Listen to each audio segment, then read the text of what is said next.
সালাম আলাইকুম চাচা। ওয়ালাইকুম সালাম। তুমি কোন ক্লাস পর্যন্ত পড়াশোনা করেছো? BMA pass.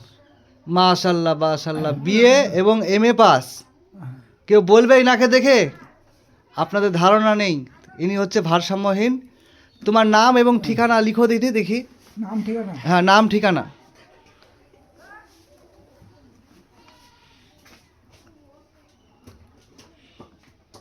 মাশাল্লাহ মাশাল্লাহ, সানারুল ইসলাম। আলহামদুলিল্লাহ, হাতের লেখা এখনো অবধি অসাধারণ। হিকামপুর, হিকামপুর লিখো, গ্রাম হিকামপুর, ভিলেজ হিকামপুর।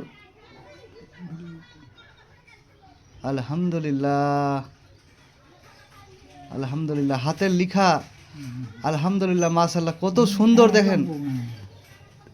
ইনি হচ্ছে ভারসাম্যহীন একজন ব্যক্তি। ইনার জন্য সকলে দোয়া করবেন বেশি বেশি করে, ইনার যেন আরও আবার পুনরায় সেই আগেকার মতো স্মৃতি ফিরিয়ে পায় এবং সুন্দরভাবে চলাফেরা করতে পারে।